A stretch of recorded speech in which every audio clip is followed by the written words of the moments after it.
today was a very surprising day because we got the Thunderbolts trailer. And obviously, this was the trailer that was shown at Comic-Con, but we never got to see the actual 4K version of it.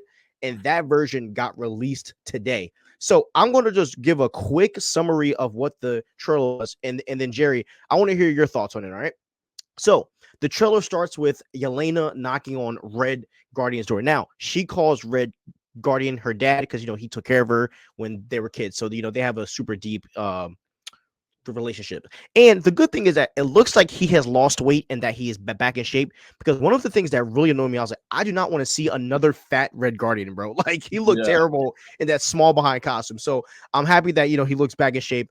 And Yelena talked about how, she feels in emptiness, and that she's kind of like drifting away, and that she's throwing herself into work. And then we got a super cool hallway sequence with Yelena. And Jerry, I know you caught this. Did you see how after the hallway sequence, she shot those dudes in the face? Yeah. Like, That was savage. super savage. And then she walks into this like boiler room, and in this room, she ends up colliding with U.S. Agent, Ghost, and Taskmaster. And let me just say, U.S. Agent's costume looks freaking awesome. I'm so hyped to see Wyatt back. And during their fight, we see a guy jump out of a little like box, and his sentry. And we then find out that U.S. Agent has been doing shadow ops, which is, I can't wait to see that in freaking live. I'm so excited. Yelena has been, breaking into labs and high class government facilities, and Ghost is an assassin. Apparently, Ghost now has a bow and arrow, which I'm also very interested to see how that works. And we then see Bucky at some type of like ball, and we end up seeing Loki's scepter in this like glass box, and we also see Val. And we also see, Sentry get shot at, and obviously, like, he's not getting hit because he's invincible. And we see Bucky stop an army truck with his arm, and we see Sentry's belt. And then basically the end of the trailer was the Thunderbolts. They were at the old Avengers Tower, and it is official. Val bought the Avengers Tower. So that's kind of where the trailer ends. It would have been very foolish for them to not release Thunderbolts after Captain America 4, and that is happening. So Fantastic Four was supposed to be dropping in May. It got moved, I think like November. And so now we are getting Captain America in February, and Thunderbolts in May. So how do you feel about all that? So my favorite part of the trailer was when Bucky used that like disc gun, because he did that in Winter Soldier when Yeah, he that had was hard. the mask.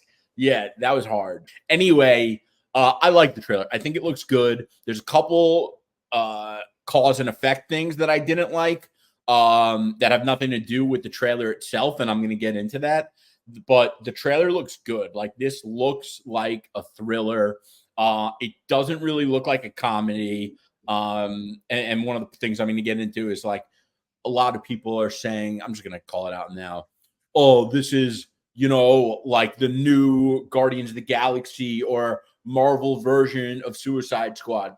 It's neither. It's Thunderbolts. You don't need a one-to-one. Like, you don't need to attempt to have a one-to-one label on every single thing you haven't seen yet. Let the art come out and speak for itself. Stop putting things into boxes because you're so desperate to find a label. Oh, I like guns. I think guns are cool, okay? And I like seeing guns in my movies. And I think that we need more guns in comic book movies, because it's very rare that you find an opportunity to utilize guns in comic book movies, because most of the big characters have no gun rules. That's not the case with Thunderbolts, especially with guys like Bucky. So that's awesome. It's going to bring a new flavor of action that we don't really get to see in the MCU. So I'm excited for that. I think it looks like a thriller. It looks like a thriller, and it's a new team that comes together in this thriller. I think there's going to be a lot of moving parts in this plot. I don't think it's going to be like the Marvel formula. Obviously, there's going to be a plot piece around Sentry. There's going to be maybe a plot piece around Val and what her role is, and if she really is an ally to the team. And, Hopefully, they'll dive into how she bought Avengers Tower, but I wouldn't be surprised if that's just a subtle drop and they call it a day. You Do know, you like Val? uh, I don't really feel like I know her yet. You know, we've Yeah, seen she's very so interesting, huh? yeah, she's an interesting character for sure. Um, you know, Wasn't she in Seinfeld, the actress? yes, I'm a big Seinfeld fan. I'm glad you like it though. Yeah, I think it looks dope Yeah, for sure.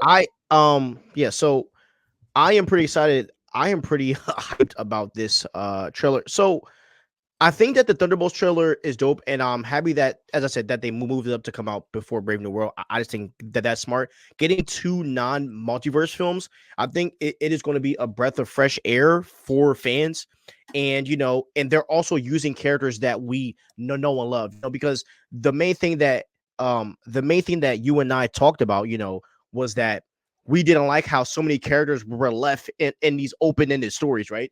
Kind of like a U.S. agent and Ghost and all of these other characters. So a project like Thunderbolts can bring all of these guys together to give them a story that has purpose. Now, I do wish, and this might sound crazy, Daredevil and Hawkeye would fit perfectly into a film like this, bro.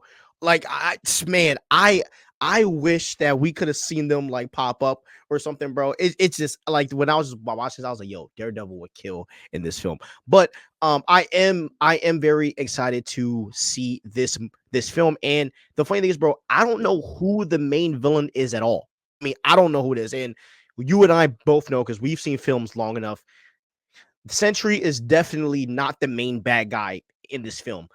I would argue that they put Sentry in here to kind of maybe raise the stakes and to raise the power level of the movie because of the fact that all of these heroes are pretty much earth based or like they don't have like a super crazy power other than Ghost. So I think it is going to be very interesting how powerful they are going to make Sentry because Marvel is very known for nerfing powerful like characters.